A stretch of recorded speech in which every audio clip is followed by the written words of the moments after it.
Hello and welcome back, guys. We're now starting a new story, The Strongest Hero, by AmericanTheoristBros. You can find author's profile link in the description. Let's begin. Here is a small fact. Not all men are treated equally.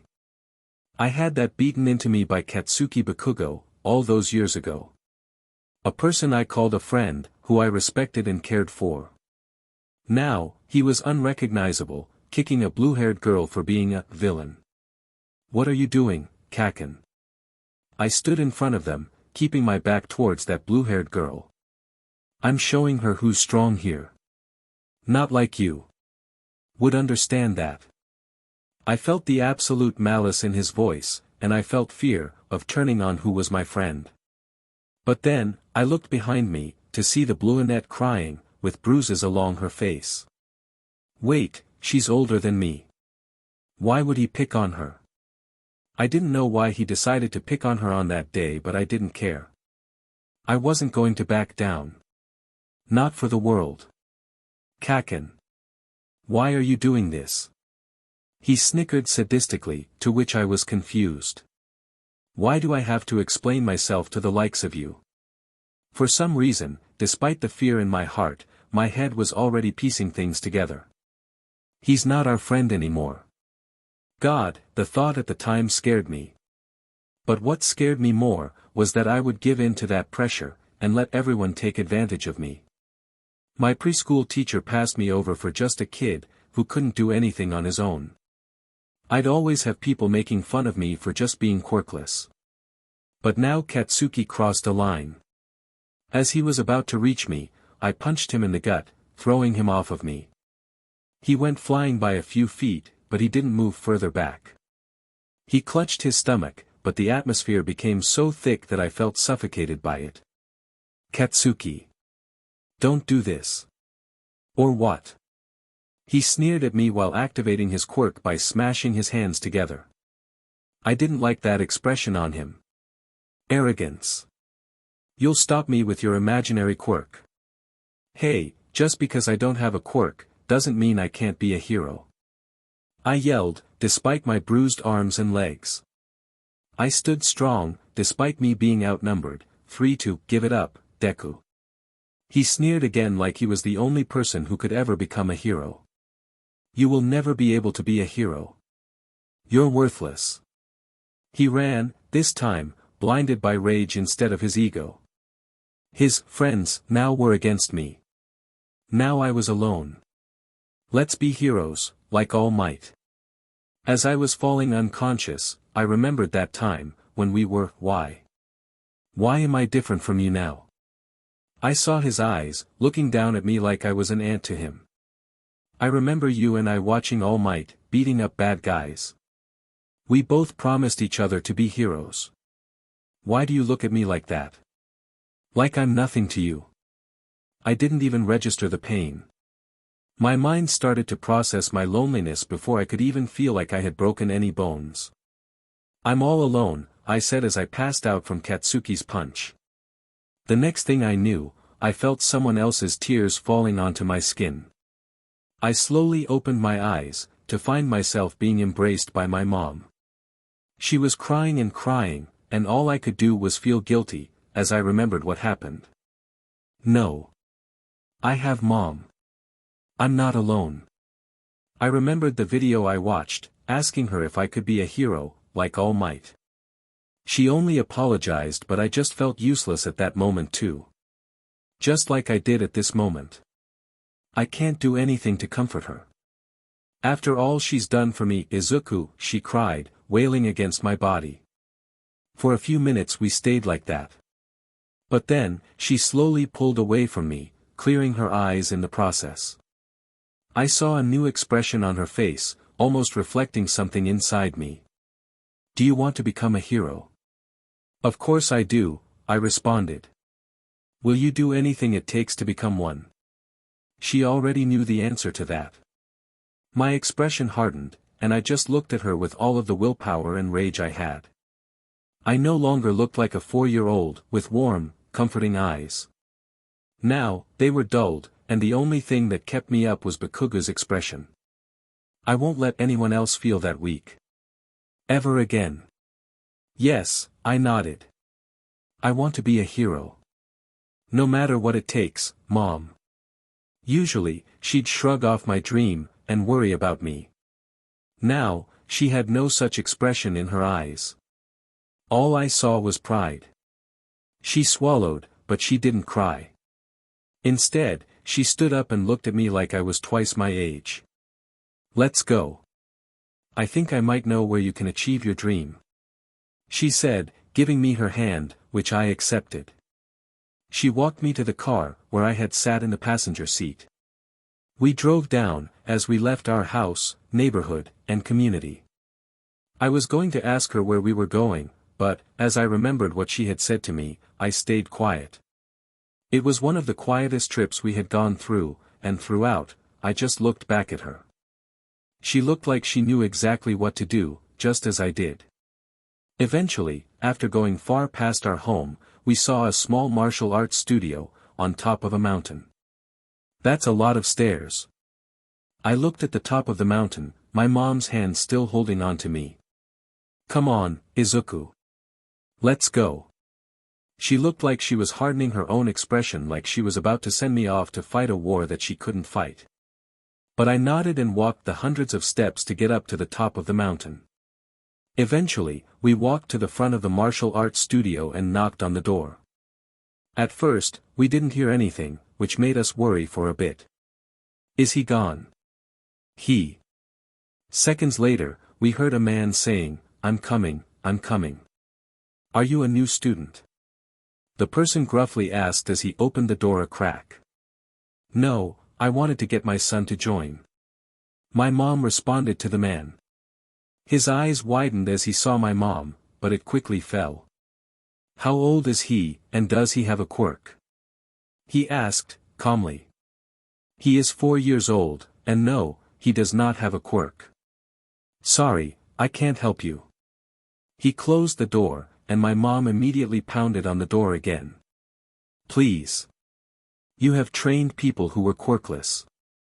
My mom's voice rang out. He opened the door a crack again, but he sounded like he wanted to not talk to her again. Like she reminded him of something bad. I did. But they were above a certain age. A person's body, if they do not have the determination to pull through and become the best at using martial arts, will fail. Most children under the age of 10 don't have that determination. My son does. My mom's tone suddenly became deadly serious, lacking any empathy for the person she was speaking to. He wanted to save someone he barely knew from bullies, and he would jump into a battle if he knew he could save someone. He is determined to become a hero. He gasped in confusion, like he didn't expect that, but dropped the tone, opting for a more compassionate one. Are you sure you want to subject your child to such rigorous training? It isn't easy to learn the technique of fist of flowing water, crushed rock. He sounded regretful. Like this was all too familiar to him. Ask him. He is right here after all. She pointed to me behind the door. The man had opened the door fully, and I saw what he looked like. He had spiked white hair, a black, full-sleeve shirt, and white pants. His features suggested he was old, showing a wrinkled face, with rough skin, and his face seemed to convey that he was put through a lot in his life. Betrayal was one of the emotions I saw on his face, along with déjà vu, as if he saw someone else in me. Young man. He crouched down to my height, and he put his finger under my chin, looking at me sympathetically. Do you truly want to learn this? You will face a lot of hardships from learning it. Even though it will be very rewarding in the end, for the first few years, you will be in great pain from the work you will have to do. Unaffected, I say, yes, I do want to join. I wanted to become a hero. But I was made fun of by my friends, who wanted nothing to do with me after they gained quirks, and I didn't. They beat me up, and made me feel weak. I never want to feel weak again. I don't want anyone to feel weak again. At first, he was stunned by what I had said. His eyes widened, and he stopped breathing for several seconds. Then, the wrinkles in his face relaxed as he smiled, like he was looking in the mirror, and he knew what I felt like. He rubbed his soft hand over my head of hair in an affectionate way. All right. I will train him to be the strongest. He looked up towards my mom for a single second, then looked at me with kind eyes. You will be able to achieve that dream of yours. He would never know how right he was. And that is the first chapter of The Strongest Hero. Anyway, if you want more of the stories, either come back on June 15th to 16th or subscribe to my profile or to this story to know when it will happen immediately. A decade had passed, and now, I was getting ready for my last few days at middle school. 7:30 a.m. I was outside my apartment, surrounded by two arms, keeping me in a warm embrace. Mom? I asked. She didn't speak, but I guess she didn't need to.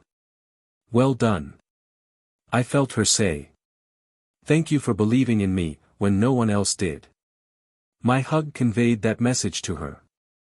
By the look she gave me, she understood what I had meant. After a kiss on the cheek, I went on my way. I've gotten stronger, haven't I? I lifted my shirt up, revealing my hidden six-pack abs. With my uniform on, I couldn't even tell that I was any less scrawny than I was years prior.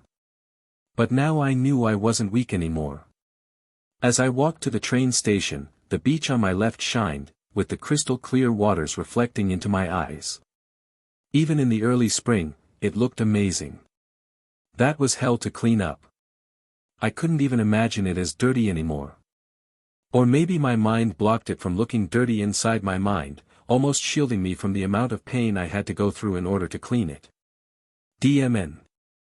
I really was weak back then. I chuckled at something that my past self would have found hard. Running across the beach. I took off my shoes and socks, and my uniform, and laid them to the side, carrying only my phone in my pocket. Then I ran. I imagined seeing hundreds of people, cheering me on, like I was racing. Everyone had a board up, cheering for me. Bakugo looked happy, cheering me on. Everyone was cheering me on, wanting me to win the race. They all cared about me. They still had fear in their eyes, but it wasn't of me. They feared me losing. I smiled, and pushed through, running my pace as fast as I could go. I crossed the checkered line and everyone erupted with cheers with me. They were proud of me for winning. Everyone rushed down to get a picture taken, or get a hug in, and my mother hugged me in front of the camera, and we both smiled at the pictures. But that thought disappeared within a blink of an eye when I heard the beeping of my phone. I immediately opened it up and looked at it. 14 minutes. That's a minute faster than usual. As I got back to reality, the truth set in. That would never happen, if I didn't do anything about it. I shouldn't let myself drift off like that. Someone could have gotten hurt. As I walked, I checked the time on my watch. 7:45 a.m. Perfect timing. I quickly ran to middle school and got into class by 8:30, 15 minutes before the bell. I sat in the classroom and pulled out the assignments that I needed to turn in. I looked up, with students still pouring into the classroom. They didn't look at me, and some looked disgusted with being in my presence. But I was in my own world then. I've grown. I've changed, even from then. 1 month ago, MSTR, I said, taking off my shoes while bowing towards him with respect, and came on the dojo's wooden floor. Yes, Izuku. You haven't been here in a while, have you? He said softly. What ails you? I have come to ask, how have I improved compared to people with quirks? I said, revealing no arrogance, glee, or expectation. You have improved to the point where you can be able to achieve that dream you had told me of. You have the strength and a mind that makes sure that now, no one can now claim that you are powerless without being out of their mind. He and I shared a laugh, and I could only just think of the years beforehand. Too weak. Stand, Izuku. He told me then. I stood, and kept my stance all those years ago, despite my arms having been drained of all their strength. I later limped back home, with my arms and legs having deep gashes in them, ever since I joined. Oi! Deku! Bakugo yelled years before. I hid my hiss, and ignored him, stumbling back home. Don't call me Deku. Oi! I felt a punch, and the next thing I knew, I was sent flying. However, I didn't falter. Instead, I started posing like a wolf, with my weight evenly divided between all of my limbs. Ha! So you've lost it and tried becoming an animal. His laugh was disgusting. At that moment, he reinforced the same idea that I had on that day. This world doesn't treat us as equals. However, I was weaker than him, so I couldn't do anything about it. I will get stronger than you. I was prepared to fight back. With a step, I felt my muscles contract, and nearly collapse. I was going to lose, before even getting strong enough. That's enough, children. Mr. Bang stepped in then. He kept me behind him and protected me. More than once, he helped me without anything in return. He didn't even charge my mom or me for the lessons, just wanting credit for his technique, fist of flowing water, crushed rock. Thank you, Mr. You've kept me on this path, even when I was too weak to do so. Thank you. Actually, why don't we test that? He challenged, as he set up his stance. Why don't we have a sparring match, one-on-one? Are you sure, Mr.? I asked. I knew he was sure. If he was challenging someone, he was dead serious, and he wouldn't pull back his punches. Bakugo might remember that challenge all too well. He lost to it after all. Yes, let's spar. You have gone in many tournaments now, haven't you? He said. He was right. Over the years, I competed in many tournaments, from breaking concrete blocks to showing my creative form to, yes, sparring. I have won every single one since I was, yes, but none of them involved fighting you, I pointed out, matter-of-factly. I suppose that's true. Despite himself, there was a certain level of pressure I felt from him. He wasn't going to pull any punches today with me. Come, Izuku, show that you can overcome me, and make the student surpass the teacher. The first person who hit the other wins. He got into his stance with a grin on his face. I couldn't turn down when he said it like that. It just pumped me up for what I was going to do in that fight. Yes, sir. He took a new stance, one that I hadn't seen before outside of him using it on Bakugo. He used the same stance. If that's the stance he'll want to take, I didn't get intimidated by his stance, despite me remembering him sending Bakugo flying using that same stance. The atmosphere became so tense, I could hardly breathe. But I did. I didn't let myself become intimidated by his stance and stood strong in my ready stance. If I fail, I'd fail my Mr. I can't do that. I can't be intimidated by him. I felt my heart beat through my chest, but I still stood strong. But I was frozen in place. I couldn't attack. So he made the first attack, punching me at my side. He did it quickly, but I moved quicker, and moved to the side, dodging his quick punch. However, I knew that wasn't going to be the only thing my Mr. was capable of. Remember what I said, young man. My Mr. said, don't overthink your situation, otherwise, someone will react and defeat you beforehand. Have you learned nothing that I have taught you? I swallowed the guilt, but stood strong, not being intimidated by my Mr. I quickly stepped in and tried to kick his knee and shin to make him go down while faking a punch. But of course, he anticipated that and tried to kick at my head. I stepped back, and, without any successful hits on either of us, I moved back. DMN it. I need to land something on him. He took this time to attack, but I knew he would do this and moved behind him, and planted a sidekick on his back. He jumped back, with his fists widening with how tight he kept them. He looked desperate to finish the fight. It was the longest single-point sparring session that either of us had ever been in, and clearly, he was giving it his all. He started using the fist of flowing water, crushed rock to try to hit me, but every time he missed. Move after move, I dodged every single move he made and saw an opening. His head. He isn't defending it.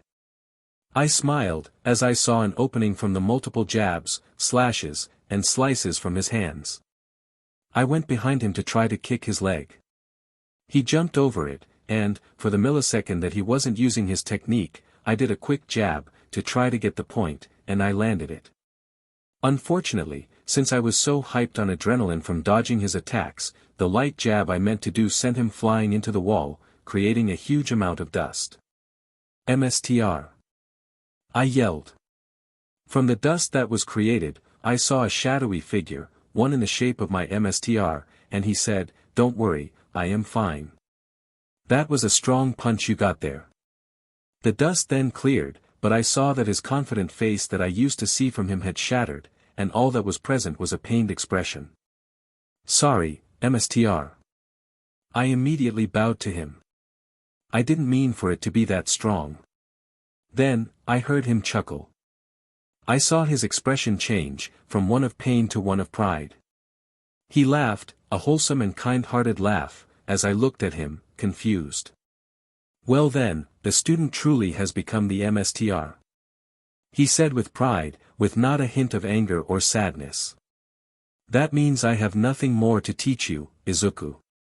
Congratulations, my boy. You really have grown." I started crying, and I hugged him. He seemed shocked by my hug, but he reciprocated the hug and patted me on the back. Eventually, I pulled away, and I vowed to come back here when I had gotten into UA. Then, afterward, I ran several miles to go back home. I eventually reached home, and I saw my mom waiting for me at the door.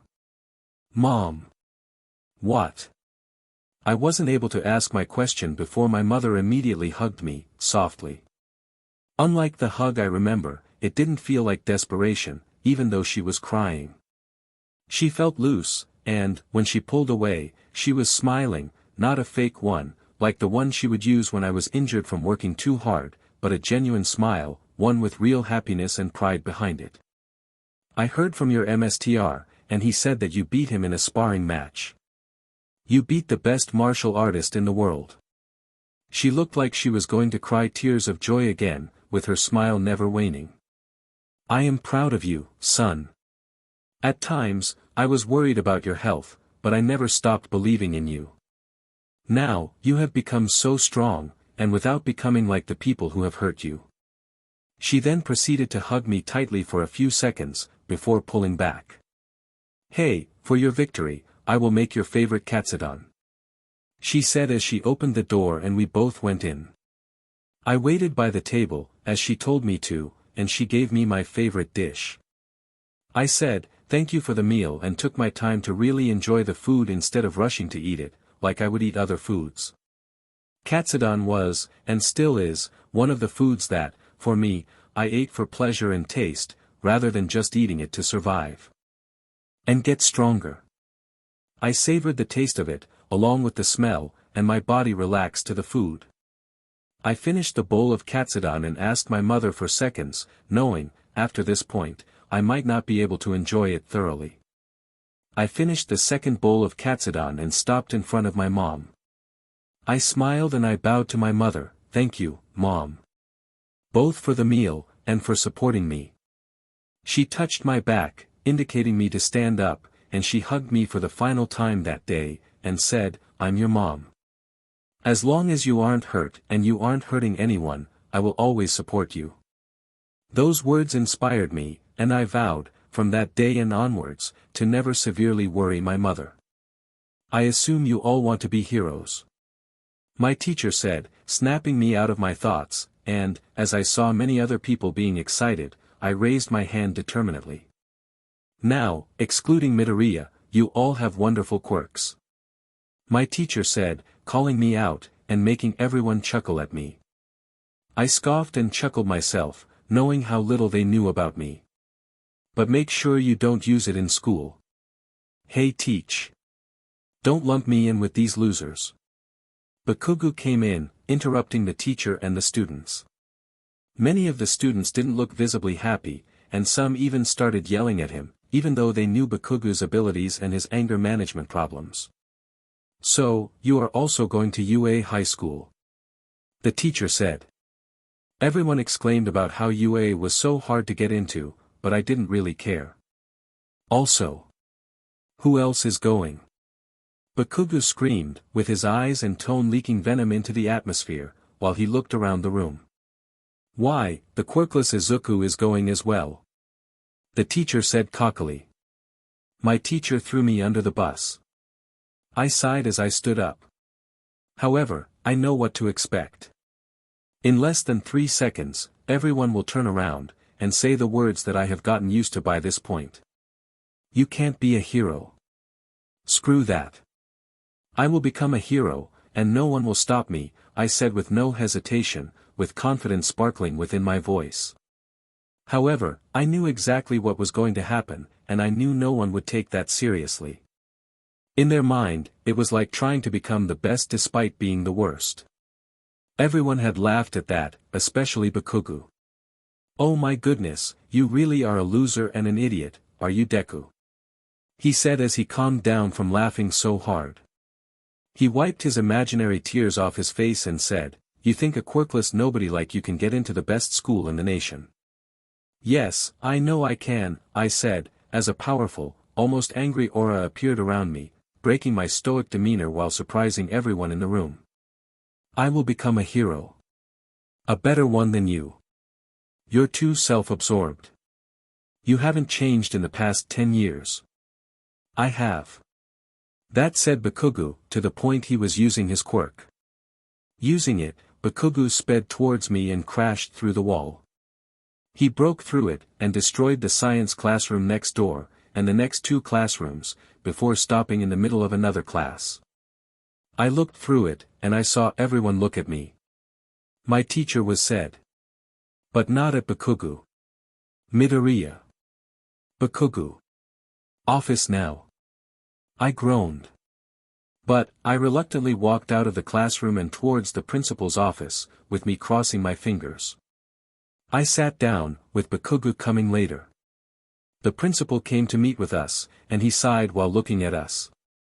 "Now, Midoriya, what you did was unacceptable. You threatened Bakugu's life and made him feel unsafe, forcing him to use his quirk on you. You will be facing consequences. You will be forced to do detention today, and you will be required to pay for the damages you have caused," the principal said to me as he handed me a bill. I was furious, but I didn't let it show yet.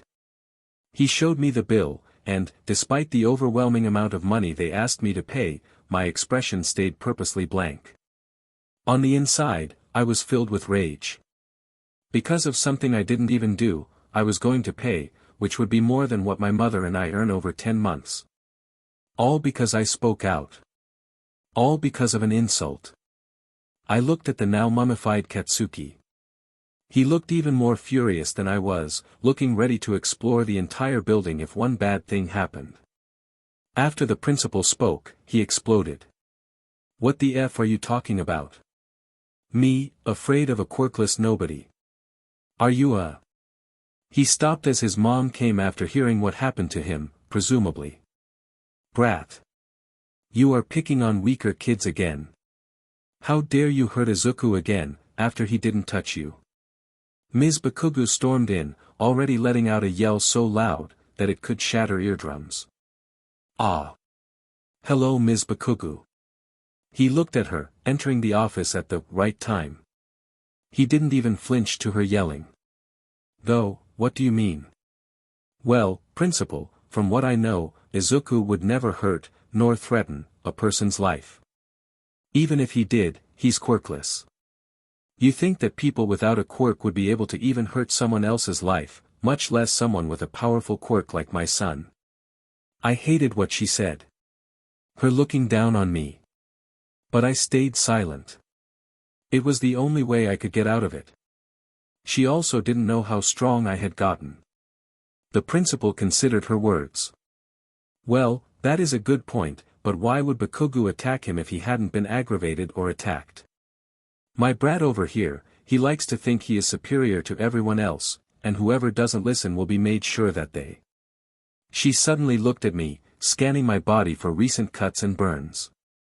She found none visible. Wait, you don't even have any scars or burn marks. How?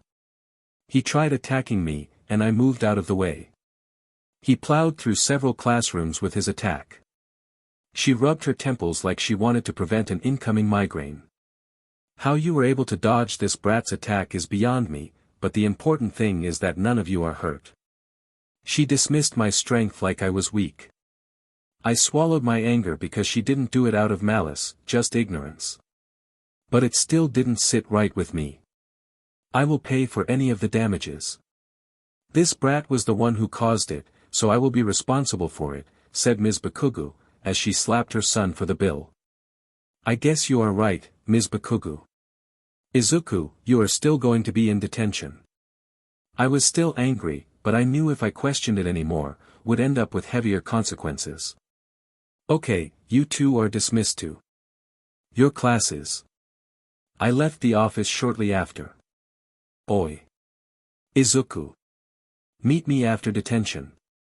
I turned towards Ms. Bakugu, who called after me, with an expression I hadn't seen on her face. She looked worried. I raised my eyebrow, but nodded nonetheless. The school day passed like any other, and I went to detention. It was mostly boring. But, wherever I sat, everyone just moved away. Not wanting to get the weakness from me. That was beaten over my head during detention, when I saw actually regular offenders, with drag usage and gang violence, alongside quirkless individuals like me, who I knew had no business being inside this detention class. I just did the small amount of work I needed to do, and just avoided everyone else. It was the only thing I could do. But, afterward, I walked outside, where I saw Ms. Bakugu, outside her car. Oi. Izuku. How are you doing? She wore an unnatural smile, one that I didn't respond to. Not much for small talk, huh? She dropped her smile and looked at me like I was foreign to her. How did you dodge him? Katsuki, despite his arrogance, is a strong person. So am I, Ms. Bakugu. I quickly interrupted her. She was surprised by my quick answer, but I knew she wasn't going to be convinced by words. Plus, Bakugu isn't exactly smart. He makes himself easy to dodge if you actually see him do it beforehand. He keeps himself wide open because he doesn't think that anyone would ever hurt him, or that he could ever miss or lose. A bittersweet smile spread across her face. You've changed, haven't you? I raised my eyebrow but stayed silent. She sighed, looking down. I remember that I wasn't even at home when he had caused that to you. He didn't bring it up, and your mom didn't even tell me. The police didn't either. This gray-haired guy randomly knocked on the door, telling me what happened. Inko didn't even mention it to me. She looked down, her lips tight. Look, I'm sorry, Izuku. She looked at me with pride. But, I'm glad you've changed. You've become stronger now. She lifted her face, and I saw her teasing voice coming out of her mouth. Who knows? You might get a few women drooling over you in a couple of years. I narrowed my eyes to her. Geez. She laughed, which made me soften my expression. I really couldn't get mad at her. She was a good friend with my mom, and I didn't want what was between Bakugu and I to interfere with their friendship. Though, seriously, you'll have a ton of girlfriends soon enough. Mark my words. I sighed. Thanks, I guess. I didn't exactly know how to respond to that. Anyways, thanks for listening to me. You're a good kid. Stay that way. She sat in her car and waved goodbye. Then, my mom appeared, shortly after Ms. Bakugu left. Are you okay, son? She asked as we went to the car, and opened the driver's seat door. The car, despite it being almost a decade old, was in near mint condition, with no mud, dirt, or even dust apparent on, in, or around the vehicle. I guess when you primarily walk to school, things change. Yeah, I don't have a scratch on me. I opened the door to go into the passenger seat. However, my lips thinned, as I mustered the truth about me. People still call me weak. I looked down, as I sat in the car, almost ashamed. My mom just looked concerned. Then why don't you show them that you are strong? You have defeated the best martial artist in the world. She faced me, giving me her undivided attention. Then something like this would happen. If I showed them my strength, they would think that I am someone like Garu. I looked up towards her. Garu. Who's that? I'll explain, Mom. She still didn't move the car or even turn it on. Though, can you turn on the car? It's a little warm in here. Oh. My mom quickly fiddled with the keys, dropping them, before picking them up again, and then, starting the car. The AC turned on, and it took a while to actually start. But, when it did start, I felt much cooler. I felt the AC blowing on my face, and felt my body temperature lower. I closed my eyes, resting on the back headrest. He was a person who, through sheer determination and hard work, became so powerful that he could defeat almost everyone. She looked at me with surprise, but a surprising amount of familiarity. He was quirkless like me, and people thought he was weak because of it. People picked on him and hurt him. But, when he became strong, he hurt anyone who was in his way. Heroes, villains, they all fell to him. The only person who was able to beat him was One Punch Man, who was a quirkless pro-hero who would be able to beat all of the other pro-heroes without even giving it his all. I spoke with a little bit of pride as I said the last part, smiling with my eyes closed. But, after they died, they were mostly treated as exceptions, and they repeated the CYCL. They fear that I'll become like Garu. But you aren't like Garu. You are more like the One Punch Man. You want to be a hero. She said with unrivaled faith in me. Yeah. But with great power, comes great responsibility. So I can't fault them for fearing me, considering there is no way to control me, I say disappointedly, which doesn't go unnoticed by my mom. Okay. So what do you want me to do? She said calmly. I want to be able to handle this, because, once they get to know me, they will think twice before either fearing or feeling superior to people like me. I say with confidence, and with nothing that could indicate that I didn't believe what I said.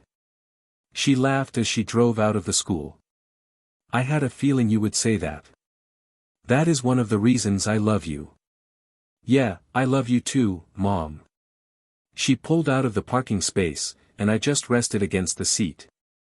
Eventually, we left the school, and reached home. But, she didn't switch the car off. Yeah, Mom. She looked at me, seriousness in her eyes, and asked, so, when are you getting a girlfriend? I was confused by where this was coming from, as she never asked me about that. Honestly, I am not sure. I don't know whether I should even be dating now. You should, otherwise, you will miss your life. My grandfather did that, and he left my mother with my mom, as he needed to be a hero. Wait, our grandfather was a hero. She smiled. Yeah, apparently. Apparently. That made me confused. But besides that, I know that there are going to be people out there who would love you besides me. Plus, I want grandchildren someday. She teased, with the expectation of me being a blushing mess. Mom, please don't say that. I already had a small blush on my face. Well, it is true. But, you don't have to have a girlfriend right now, as there is a lot of pressure that you have. But, I am sure, once you get into UA, you will be able to have multiple girlfriends. She said, again, teasing me. Mom. I groaned, dreading actually meeting another girl. However, at that moment, I didn't know how right she was. And that was my second chapter. Sorry that it took a while, but I had to deal with a lot of CRP happening in my life. However, now that's done, I can finally start writing. I was running faster than I have ever run before, at over 80 miles per hour. Unlike the people running away, however, I was running towards danger, all to prevent a person's death. Everyone who saw me running was calling me to stop, to turn back, but I didn't listen. Thinking of my dream, to save others and give others hope, I jumped the robot's full height, and, with the power of a nuclear bomb, I raised my fist and yelled out, as loud as I could while punching the robot to the ground, "Hiroshima smash." Half an hour ago I was walking to the exam location when I felt someone push me to the side. I looked over and saw Katsuki had walked past me after he pushed me out of his way. Anger flowed through me, but I calmed myself quickly since I didn't want to cause an unnecessary fight. I walked past him and inside the location, where I had to sit next to Katsuki because we were in the same school. When I sat down, I thought of some strategies. Should I use my strength, or use the fist of flowing water crushed rock technique? The latter would be best used against humans or people with human weaknesses, but brute strength would be used in times where I need to beat a strong enemy. Of course, there are other options, but those are the most simple, and the first to come to my mind. A man with blonde, spiky hair, sunglasses, and a heavy speaker system on his neck came onto the stage, interrupting my thoughts. As he came onto the stage, his clothing became apparent, wearing black boots, a black jacket with beige shoulder pads, and black pants. I wrote about heroes and drew them in the hero journals I made, 1 to 13, so I knew who he was, Hisashi Yamada, also known as Present Mike. His quirk, called voice, makes him able to amplify his voice either in volume or in pitch. I was interested in why he was here, but I had to hear what he said. "Welcome to today's live performance. Everyone say hey," he said with passion. However, no one responded. I see he looks a little annoyed, but he discarded his expression before anyone else noticed, and said, "Well, that's cool, my examinee listeners. I am here to present the guidelines of your practical. Are you ready?" More silence came from the audience. Now, many of the people could now see his annoyed expression, but he discarded it again to explain the practical exam. He then went on to explain the test, and how we had to destroy robots to get the most amount of points. One guy then pointed out how there were 4, but then Present Mike addressed it by saying that the 4th type of enemy gave no points, and was more of an obstacle than anything else, while the others gave 1, 2, or 3 points respectively. That's all from me. I leave my listeners with our school motto. The great hero Napoleon Bonaparte once said, "True heroism consists in being superior to the ills of life. Plus ultra. Break a leg everyone." After his announcement, I went to go for the practical examination.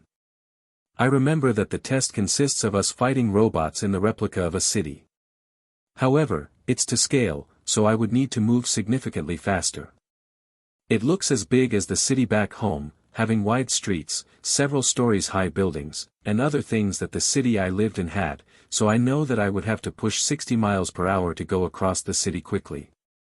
I then looked at the people around me, who were either talking or saying how the city looked massive. Looks like everyone forgets that this is a test. I know they would be dazed when Present Mike starts the exam, giving me a 3 seconds head start before the first person reacted, and around 5 for the rest of them reacting. I thought before preparing myself for the signal from Present Mike, not wasting time talking or other things. So, looks like the technique and the teachings of Mr. Bang will not come into play today, I thought, disappointed. But, what it does mean is that I can still be able to pass the exam. The strength that I have gained should come in handy when everyone is behind me.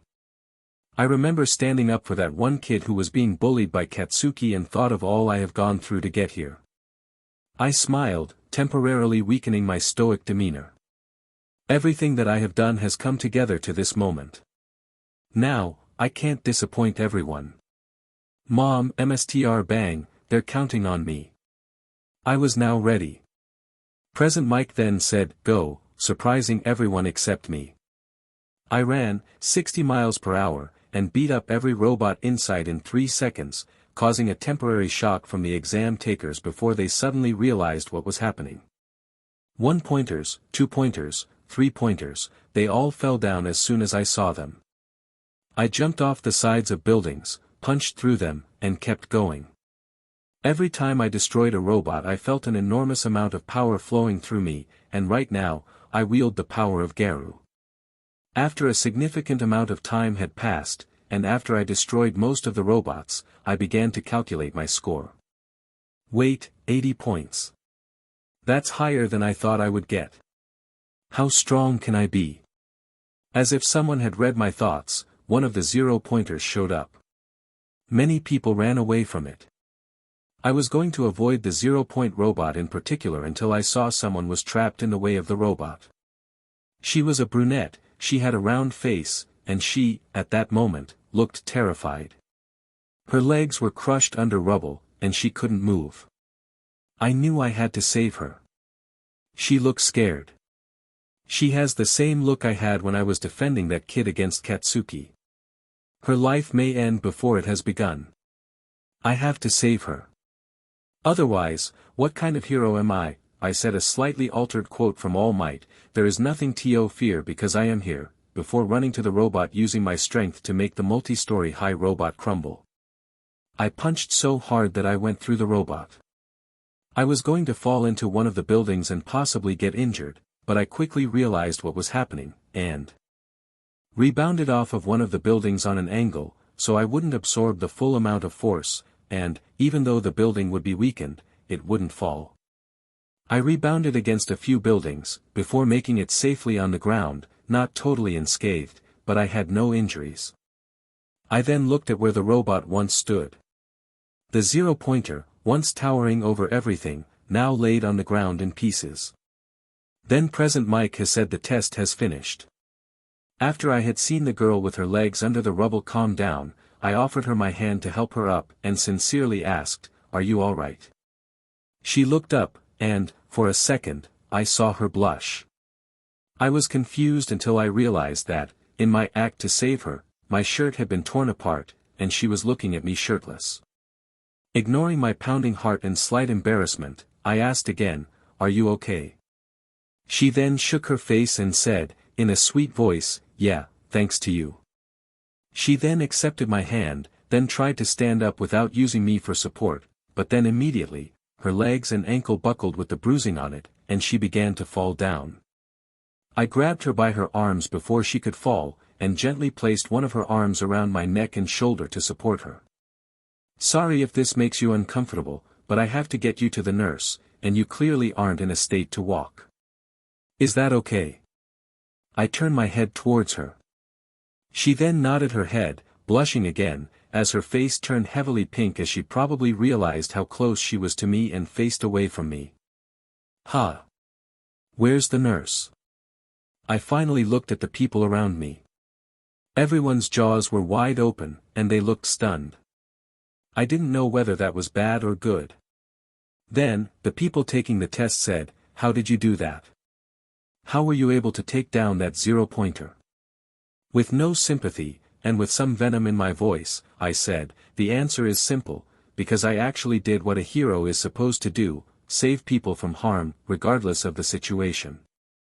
Now, if you would be so kind as to move instead of standing around, I need to get her to the nurse's office," I said as I tried to balance the person's weight on me. Everyone shut up and moved out of my way so I could carry the person to the nurse's office. I balanced her weight on me and started walking towards the main building. She seemed quiet, and she was blushing quite a bit, and she looked cute, but I wouldn't admit that to her. "Hey, what's your name?" the girl I was carrying said as we were walking, snapping me out of my thoughts. "Oh, my name is Izuku Midoriya. What's yours?" I said, now realizing we were in the main building, and trying to navigate the place. "Ochiko Uraraka." She waited for a few minutes before saying, "Thank you for saving me." "It was nothing. I bet anyone else would be able to beat it," I said humbly, fully believing that statement. If anyone had the courage to save her, they would have been able to. "You saved my life. You acted like a true hero. What's your quirk?" "I don't have one," I said seriously. I instantly regretted it. "What? How?" she suddenly yelled out. Please do not yell, Uraraka, I say while wincing at her loud voice. Oh, sorry, she apologized. But how could you be able to take that robot down without a quirk? Through a hell of a lot of training, I admitted while shivering, and a lot of determination and drive. I worked for 10 years of my life so I could become a hero. I said as the nurse's office was in sight. Why did you want to become a hero? She asked curiously, all signs of blushing and embarrassment removed from her face. Because I wanted to save people from harm, give hope to the hopeless, and inspire others like me to become a hero, I said seriously, as Uraraka's eyes widened from hearing that. Wow, that is an incredibly noble and selfless goal. It makes me feel like my reason for being a hero is pathetic. She said as the sadness crept into her voice. Hey, no matter the reason, the fact that you want to be a hero, and not anything else, means that you want to save others from harm, don't you? I said with a smile, trying to cheer her up. Yes, I do want to save others. She said, removing the sadness from her voice. Let's be heroes together. Yeah. I smiled at her innocent personality, and her voice made me happy. My heart started beating irregularly, I felt more aware, and my breathing slowed. Her smile and face, it makes me feel a certain way. My body feels warm with her smile. I have no idea what I am feeling, whether it is love or infatuation. But, I know that, whether love, infatuation, or anything else, my determination must not falter. I need to become a hero. I can't have whatever I am feeling get in the way, otherwise, would be compromised, and I couldn't be able to achieve my dream. I need to stay focused. I slightly scolded myself for feeling whatever I was feeling, even though it was foreign to me. Anyway, thank you for bringing me here to the nurse's office. She said as I realized we were at the nurse's office. I moved her arm off of me, and I saw her look slightly disappointed, before I carried her bridal style, making her entire face red with embarrassment before I placed her on the hospital-like bed. No problem. I hope I will see you soon at school. I said as I walked away. I have to ignore whatever I am feeling. It is the only way to become a hero. I thought as I walked out. Hey, Midoriya. I said, turning around to see her face once again. Thank you for saving my life. She said, smiling as widely as she could, despite the pain she was feeling. I was going to reiterate that anyone else could have saved her, but, instead, I said, you're welcome. You deserve to live your life as a hero. See you at school. She looked like she was surprised, but then nodded, and said, bye. I walked back home that day, feeling calm, but uneasy. My emotions were all over the place, but I had to push through. I have to become a hero. A week later. My mom had gotten the mail and saw UA High School on the letter. She gave it to me, so I went to my room, not entirely knowing what to expect. I opened it up and saw a small projector. I put it on my desk in my room and saw All Might. This is a projection. I heard loudly. I slightly chuckled at All Might pointing out the obvious, before I stopped and thought, wait, why is All Might in this? He is the symbol of peace, not a teacher at UA, who are the ones who are being recorded as they give the results. Unless my eyes widened as I realized why All Might would be here. Well, Izuku Midoriya, you have done an amazing job, and the reason I am on this, giving your exam results to you here, is that I am going to be teaching at UA. He said, confirming my thoughts. So, I hope that I will have to do more of these. How many? Someone said a number in the background that I wasn't able to fully hear, but, due to the fact that All Might sighed, it seemed like he had to do a lot of these after mine. Well, I guess I will get to the point. On the written portion, you had achieved a perfect score. In the practical, you also demonstrated heroism in the face of that 0-pointer, and you have gotten 80 points, higher than any other person taking the test this year. I was proud when I heard that score. But, it seemed like he wasn't finished, as he took a massive breath in, before saying, however, and I hate to say this, but, due to the nature of your power, many teachers and students showed fear of you. Others said how you weren't strong enough to be a hero. Some outright denied to have you in the school. But what many of the teachers had said was that you can't be a hero. He said somberly. I looked downward, sort of expecting this, but not hoping it to happen. Tears slowly and softly leaked out of my eyes. My once stoic face broke down, and now, I felt empty. Tears continually poured down from my eyes, and I couldn't stop it. I knew this was going to happen. Why though? Why am I being stopped from achieving my dream because of the fact that I don't have a quirk? I ask myself rhetorically. Why can't I just save people and give hope to the hopeless? That's all I've wanted to do. Why? What was all that work for? I remembered the time when I had defended myself against Katsuki's quirk, and yet, I was blamed. I then remembered the multiple times I had been separated from others because I had no quirk. I had to work a multitude of times harder than everyone else did. However, when I had proven my strength, many people acted in fear of me, unlike my goal to give hope to the hopeless. It was either that I was a weakling who wasn't deserving of respect, or I was a powerful person who was to be feared and contained, only because they couldn't understand me, or they couldn't deal with me. I was about to shut it off, but 1, I realized that there was no shut-off button, and 2, it wasn't done. But, some people, including me, felt like convincing the teachers. All Might said smugly as a screen appeared behind him and he backed away from it. I slowly stopped crying and wiped my tears off of my face after I had realized what he has said. All Might stood up for me. Wait, he said others. Who else stood up for me? I thought, more confused than sad now. As if the screen had read my mind, I saw Uraraka along with the other students who had taken the test with me crowding around Present Mike. Hello, are you Present Mike? One student said. We wanted to ask about Izuku Midoriya. Many other students came in to say at the same time. I wasn't sure if that was coordinated until I saw them weirded out, and they stopped their sync speaking. Everyone started describing me, from the freckles on my face, to my curly green hair, to a lot of other things, like face shape, and a lot of people said I looked plain, which I found to be slightly laughable that they would find the stoic, bland nature of my face to be a defining characteristic of who I was. However, I listened to them anyway, curious about where this would go. Will he go into UA? Uraraka asked at once, silencing everyone around her. Everyone looked expectantly at Present Mike. He sighed. No. He said in a serious voice, surprising everyone. Most of the teachers didn't want him in their classroom. He is quirkless, and we can't guarantee he will go down the path of a hero because of that. Also, despite his strength, he is nowhere near the strength of a person with a quirk, so, for those reasons, he can't be a hero. So, their logic is that, if I ever feel like I don't want to be a hero, they can't stop me.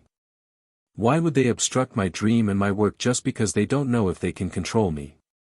I was close to losing my cool, but I didn't explode yet. Everyone looked stunned, but, for a few seconds, no one said anything.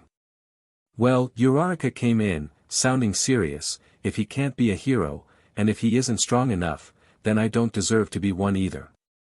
Let him take my place instead. Ha! I said, along with Present Mike, confused again, the anger I had mostly evaporated. No, mine. He is a true hero. More students began to speak out. No, have him take my place.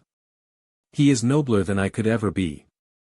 Everyone who had taken the test with me had yelled out to either to convince him by saying what I had done that made me deserving of being in UA or were asking to give up their positions as long as I got in.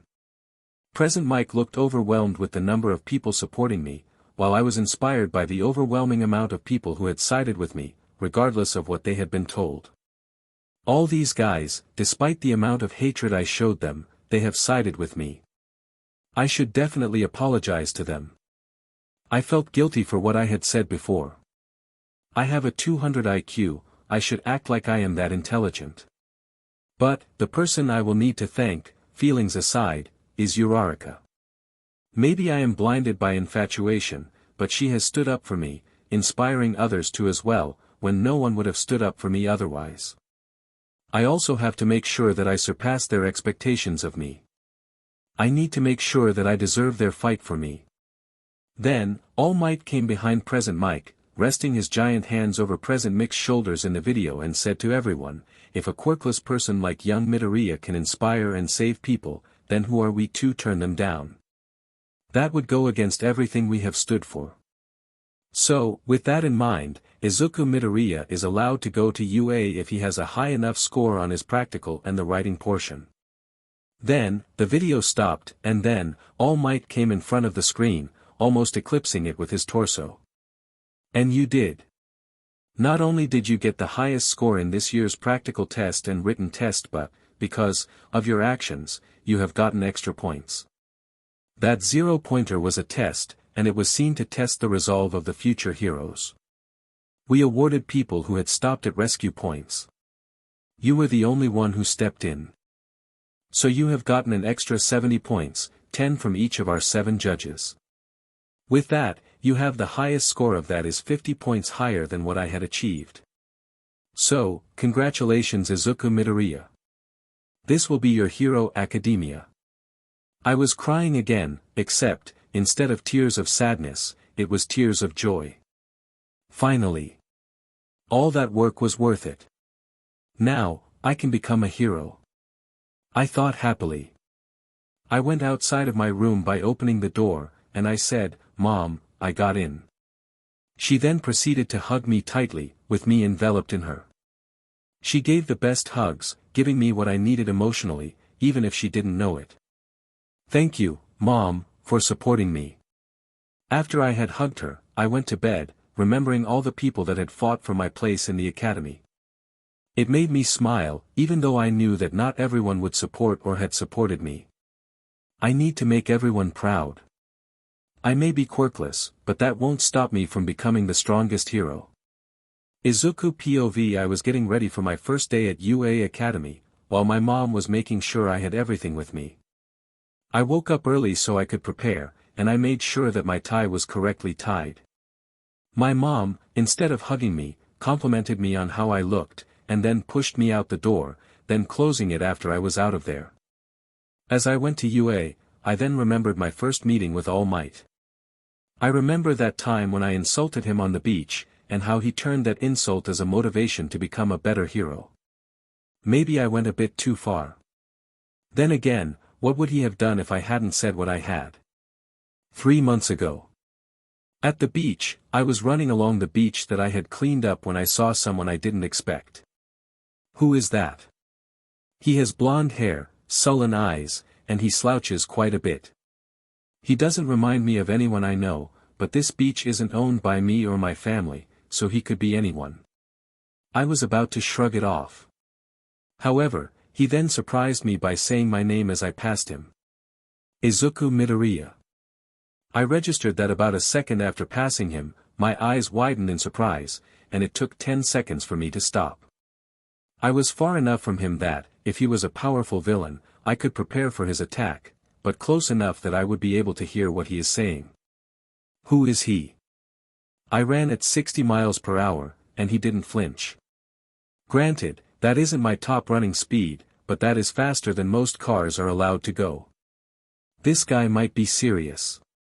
My arms tightened, and my brain was on overdrive. Time slowed down for me, and I suddenly had an awareness of everything that was happening. The gust of wind from the ocean, the rising and falling tides, the movement of sand across the beach. I became hyper-aware. Don't worry, I am not here to harm you, Izuku Midoriya. He said in a familiar voice. He seemed to know who I am and noticed my anxiety and how aware I was of what was happening, and tried to calm me down. Wait, that voice sounds like the voice of someone I have heard of. Let me start with the heroes that I know. It can't be Endeavor, Edge-Shot, or Wash based on his appearance. It could be a shapeshifter, but, from what I see, based on the color of his hair, his voice, and his demeanor, it could only be. No, that's impossible. Is it? I thought over 5 seconds after I checked my surroundings and the watch I had worn while jogging. Wait, are you All Might? I said confused, suddenly jumping out of my hyper-aware state and lowering my guard. I realized that my assessment was right when his sullen eyes widened, and his mouth widened, but he realized that he looked terrified, and calmed himself. He looked impressed, if a bit scared, and said, "Huh. You are that smart. You can be able to tell who I am based on just 2 sentences and looking at me." Well, sort of. I consciously scratched the back of my head. When I passed you, a gust of wind blew across you from me running, and I saw the inside of your clothing.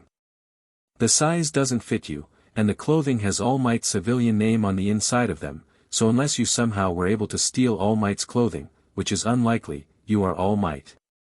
I lied.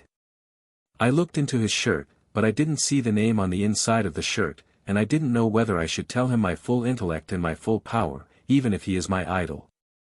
I scratched my head to make my lie more convincing. Oh. Looks like that might be a problem when I am escaping from the press and fans. He said while laughing at his joke, before getting serious, "You're right, I did mark it with my name. I am surprised you were able to catch it though." He now seemed relaxed after I told him my lie. A few seconds passed. Time then flowed naturally from my perspective. "So, why did you defend me, All Might?" I said, finally breaking the ice and asking the question that was on my mind for ages. "Well, I saw something in you, as I said in the video." All Might's voice suddenly became soft. "I saw someone who was like me. Someone who, regardless of how strong they were, and regardless of the situation, would be willing to put their life on the line for the sake of saving someone else. He saw himself in me." "Wait," he said, "regardless of how strong they were. Why would he say that?" "He said that I was like him." "Does that mean he was quirkless, or was he just trying to be nice to me?"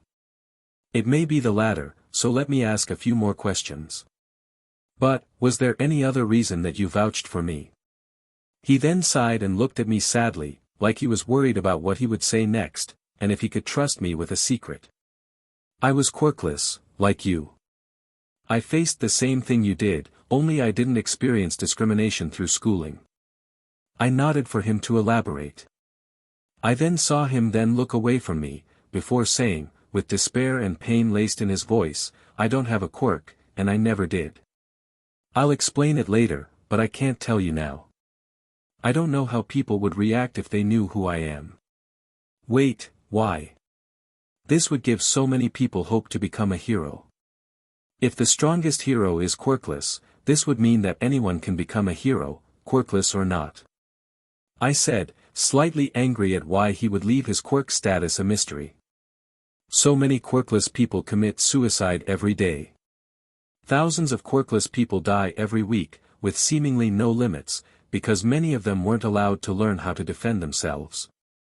If he revealed the fact that the strongest hero has no quirk, and revealing what he isn't. Revealing to me, sure, his popularity might take a hit, but quirkless people will be treated better. Many people would be able to get jobs, regardless of their quirk, or lack thereof. People could achieve their dreams, and quirks wouldn't stand in the way. Well, I am not the hope for someone to become a hero.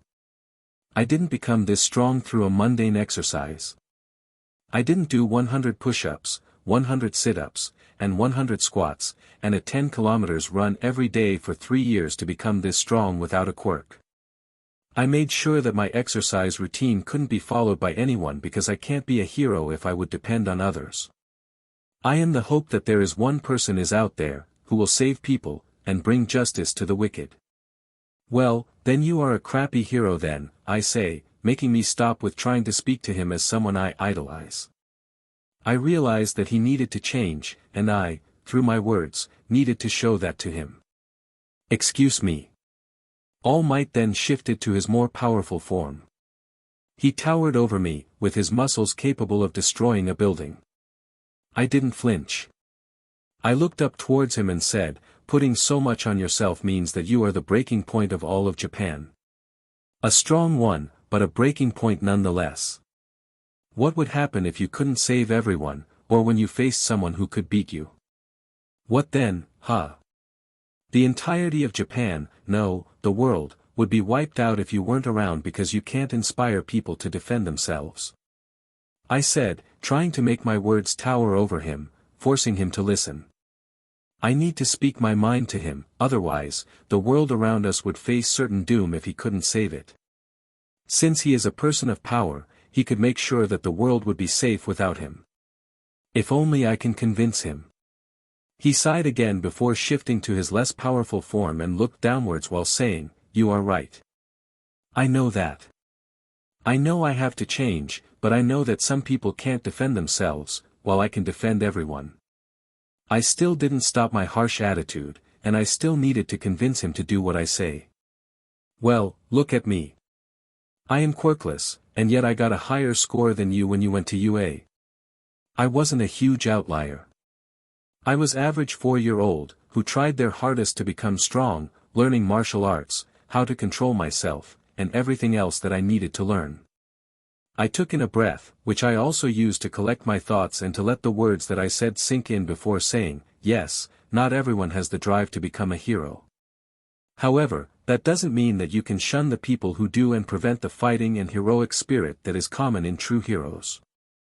Regardless of their powers, or their background, people, with dedication and determination, people can achieve anything. I clasped my hands together while saying, you need to inspire that determination.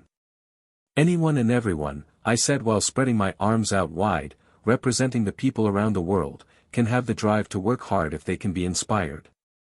You need to make sure that people will work hard and learn how to defend themselves, otherwise, when you die, either through old age or through a battle, I said while imagining the destroyed world, Japan and the world will be in ruins.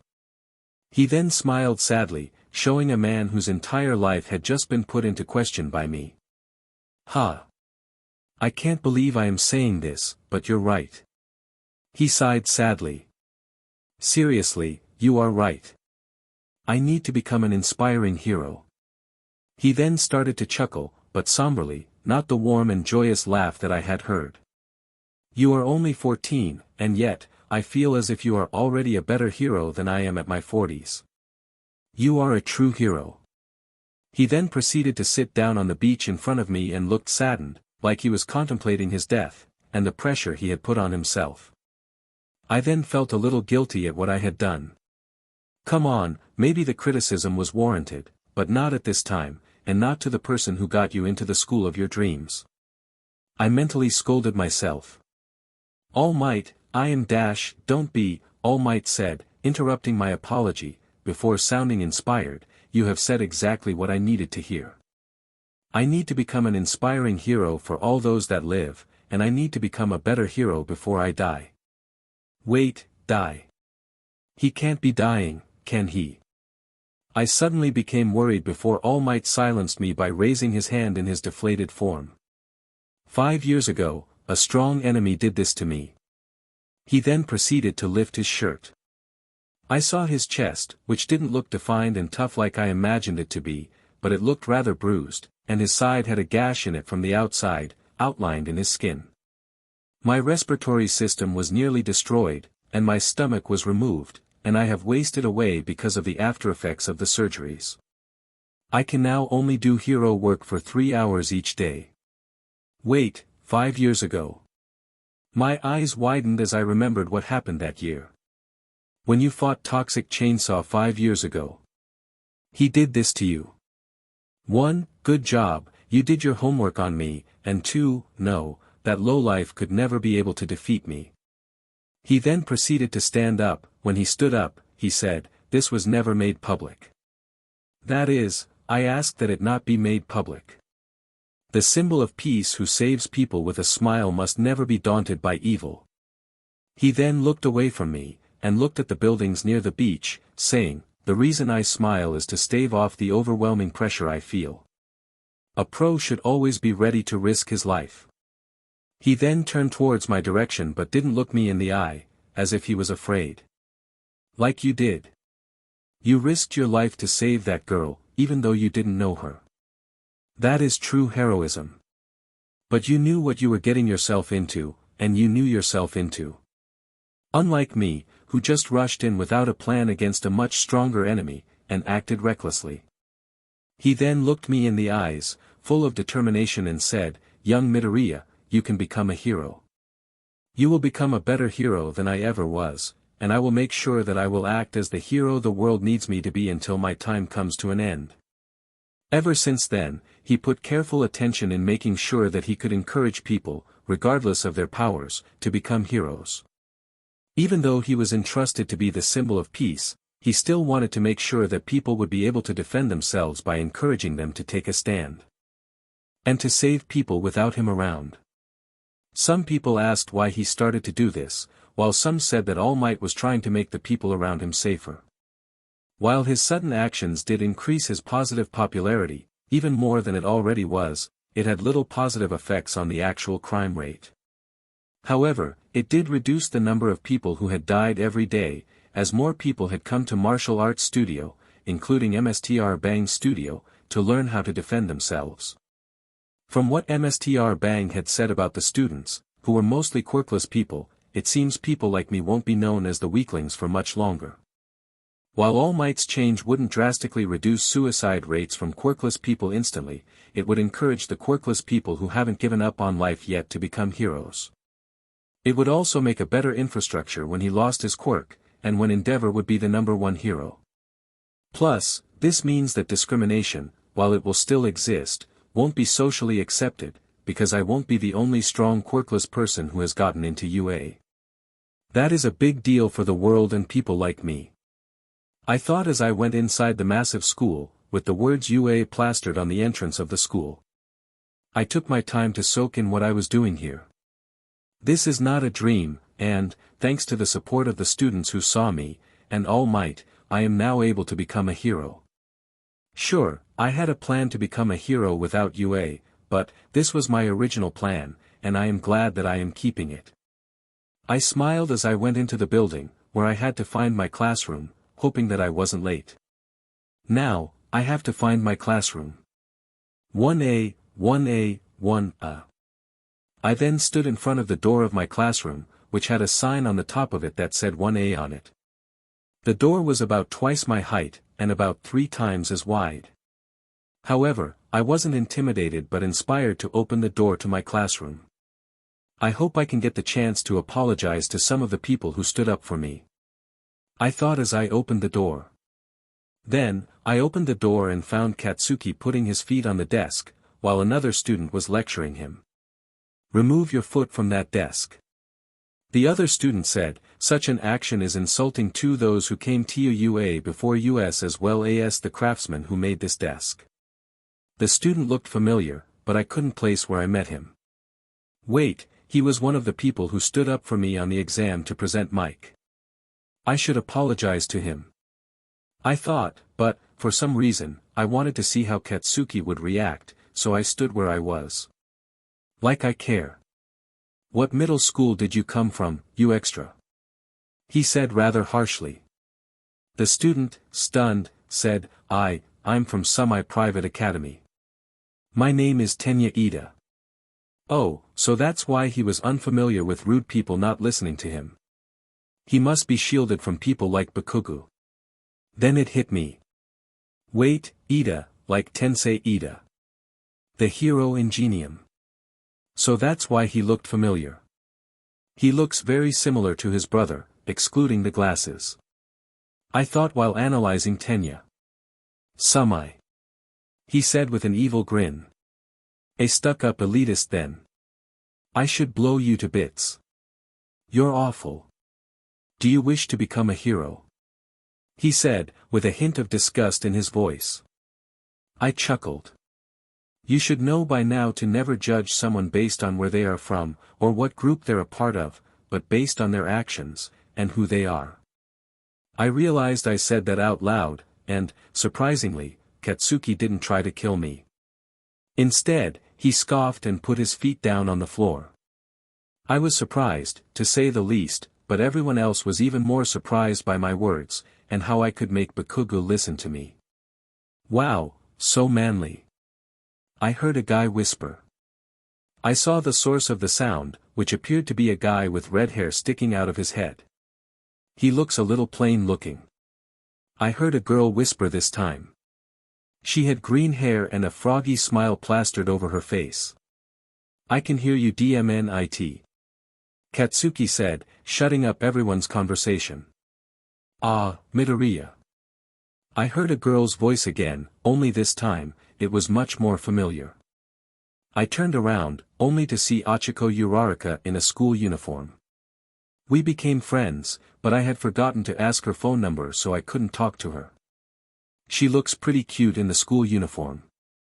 I can see that her chest looks big and wait, now I am thinking like some sort of pervert. Ugh. DMN me.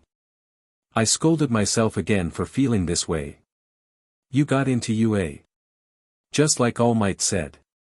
Makes sense though. You saved my life with that epic punch of yours. She said while punching the air, making me slightly chuckle. After she stopped talking, I collected myself, ridding my mind of the perverted thoughts present in it, and said, yeah.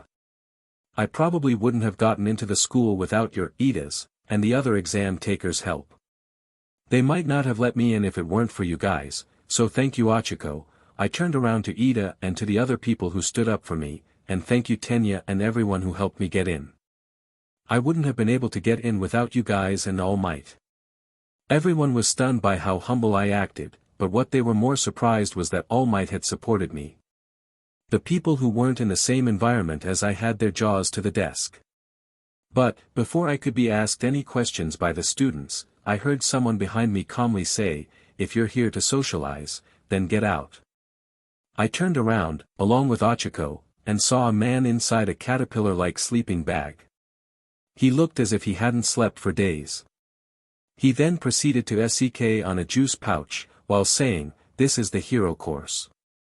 I, along with Achiko, proceeded to back up so that the person in the caterpillar sleeping bag could walk into the classroom. It took 8 seconds for you to quiet down. He said while standing up, out of his sleeping bag. Time is a precious resource. You lot aren't very rational, are you? Wait, that look, his tired attitude, his talk of rationality, that reminds me of a hero. But who? I thought of the less-known heroes. I'm your homeroom teacher, Shoto Aizawa. Pleased to meet you. He said. Homeroom teacher. Wait, Shoto Aizawa. That name sounds familiar. Wait, is he Eraserhead? He isn't a very well-known hero, kind of like a real-life ninja. The only thing that people know about him is that he exists. Well, looking at him, with his tired attitude, and his dry eyes, he looks to have a quirk that requires him to have his eyes wide open for a long time, so it is probably an emitter-type quirk. However, he probably wouldn't be complaining if he was able to fix it, with the first thing he said to us, so that means that traditional dry eye solutions won't be effective for him. Maybe I should invent something quickly now, he said as he moved some kind of uniform into my face, interrupting my thoughts. Change into your gym clothes and head to the grounds. We all changed into the gym uniforms, then left as to move to the grounds, as our homeroom teacher asked us to do. As we edged closer to the grounds, I started thinking, what is he going to do? We are skipping the ceremony and guidance counselor sessions, and we are going outside when everyone else is staying inside for the UA events. However, this guy, he is serious. He doesn't mess around, so I have to make sure I come in prepared. I started engaging adrenaline inside me, trying to give myself that extra edge that I thought I might need. Then, we approached the grounds, and we saw our teacher, bored as hell, who waited for us. So, we are going to test your quirks now, so don't take so much time to come here. He said, seemingly aggravated by how long we took, even though we came as quickly as we could. What about the entrance exam? Or guidance sessions? Achiko voiced out her thoughts as she stopped near our teacher. No time to waste on that stuff if you want to become heroes. He said lazily as he dragged his body across the field. UA is known for its freestyle education system. He explained. That applies to us teachers as well. I realized what he was going to do. Wait, he is going to be testing our physical skills, right? Because that is the only reason he would have to come out here. I also remember, when researching this school, that there is one teacher who is responsible for expelling 18 students when he felt they had no potential. This has to be that teacher. Wait, is he going to test us using the gym tests in middle school, just with quirks instead? That makes sense since those tests encompass most physical activity. He then started listing the middle school tests, like softball throwing, side-to-side jumps, etc., and then said, this country still insists on prohibiting quirks when calculating the average of those records. It's not rational. The Department of Education system is just procrastinating. I disagree, I said, shocking everyone around me, including my teacher. He turned around, with a face that made him look with hatred. I felt everyone's eyes burn into my skull, and I knew that I was going to be questioned about me suddenly ruining the atmosphere. Even Bakugo, who was well known for causing this kind of commotion, looked at me like I punched him and just walked away. Ha! Maybe that's where I got the blunt personality from. Well, I know I can be blunt, but I need to in certain circumstances. Dude, we know that you are manly, but you can't just no, tell me, what did you want to say? Because we are all listening now. The teacher suddenly focused on me, as if he was waiting for me to slip up. Not that I did. Well, what if they, say, faced a person capable of erasing quirks, Eraserhead? I said cunningly, after figuring out his quirk and identity. He suddenly walked back with downright shock. He looked downright terrified that I knew his identity. How? How did you know? I shrug. You give off too much of yourself away, Mr. Aizawa. You give a tired look, despite not doing a lot of physical exercises, and I can see that you aren't the kind of person to complain without a reason. You also follow a lot of ninja technique. You seem to sleep on your left side, which protects your heart the most, which is common ninja, or should I say shinobi practice. You also used the element of surprise to see how prepared we were, and you wear black, which, with modern lighting, would be great with hiding. While not much is known about Eraserhead, he is known to take a lot from shinobi techniques for his fights. Everyone looked stunned with my assessment, but I wasn't finished with what I was saying. But, back to what I was saying, quirks aren't everything. As I said, if they faced someone capable of removing quirks, they need to be able to defeat them without one. You need to develop your body with your quirk, sure, but you need to develop your body separately from it as well, otherwise, you will be your quirk, not the other way around. Is that so? Eraserhead said with an evil grin on his face. Then, you will have to do all the tests twice without your quirk, and I will take your lowest score. If you are lower than in first place in every event, then you will be expelled. Everyone looked stunned by his statement, but I was unfazed.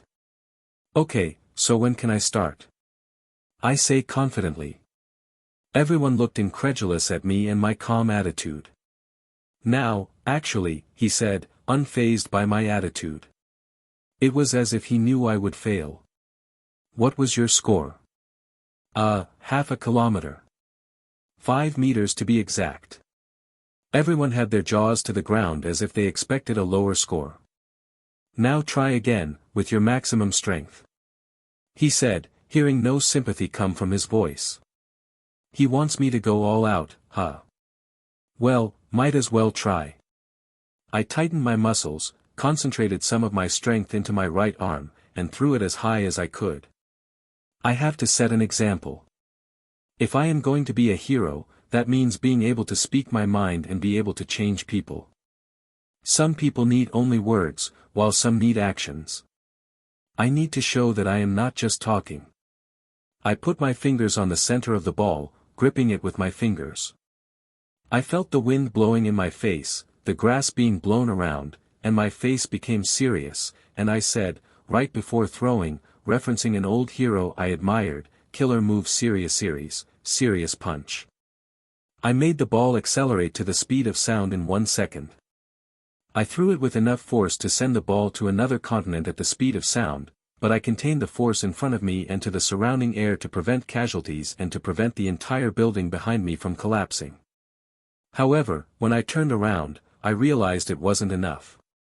Everyone had been thrown back towards the building, and many of the windows had cracked. The sonic boom that had been created pushed everyone back. I heard some ringing from my ears from the sonic boom that I had created, but I knew that I hadn't incurred serious injuries. And I knew I could still be able to do the other activities. "Hey, you guys okay?" I asked, genuinely concerned about everyone. "Yeah, we're fine.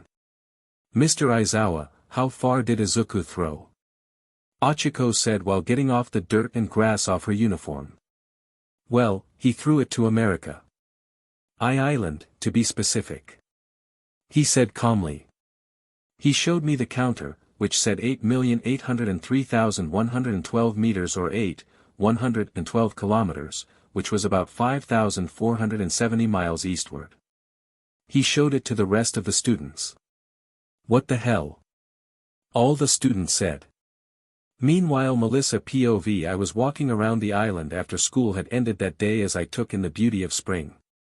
I walked alone, as I did most days after school had ended today. Wow, so many things are in bloom during the spring. Plants, trees, I sneezed, interrupting my thoughts. Allergies. I wonder if I will be able to find any new plants to study or things to find. Then, as if the heavens above had heard me, I saw an object in the air. I couldn't make out what it was, but I could tell that it was coming to my location quickly. I observed it as it fell, and the object fell several feet away from me, creating a crater in the ground. I was curious, so I approached the fallen object cautiously. Then, I saw the crater, which was about 4 inches wide, and half a foot deep. Wait, a softball. I picked up the object within the crater with gloves that I had on me, carefully handling the ball, making sure no evidence could be tampered with or changed. Wait, that's no ordinary softball. That's the softball that is used for gym tests in Japan, according to Uncle Might. How can a softball be thrown this far out, even with a quirk? From the hole created alone, it must have been propelled for thousands of miles to gain this much momentum, but by what, or by who? I then decided to find out. I carefully brought the softball back to my lab to investigate, placing it in. While fingerprints aren't the most accurate way to find someone's identity, it is the fastest test that I can do here, so, I will have to do it. I then started the machine, as it collected the data. Well, there seem to be 2 fingerprints on here, but it is hard to say whose fingerprint it belongs to since one of the fingerprints are on a worn-out portion of the softball. However, the metallic center does have a fingerprint. Let me search for students in Japan since that is supposedly where this ball is coming from. I used the database that Japan had publicly available on school kids and searched for a match. A match came up almost immediately on my over $7,000 scientific PC by Compulub. Izuku Midoriya. Status, Quirkless. Wait, he's like me. If he can propel this softball over 5,000 miles, then he might be as strong as Uncle Might. Maybe even stronger, and that's without a quirk. So that's who Uncle Might was talking about. I relaxed, knowing who had thrown it, and solving who my uncle was talking about. Wait, if he is quirkless, then how can he have thrown it that far? While people like Saitama and Garu have been as strong in the past, they were always just outliers. Wait, what if Izuku was someone like them, and he wants to challenge the supposedly common knowledge that quirkless people can't be strong? Maybe I should help him during his journey to becoming a hero. I started to grin, thinking of how I could help him, and planning my trip to UA, as well as thinking how to convince my dad to let me travel there. After all, Izuku Midoriya might just be the strongest hero.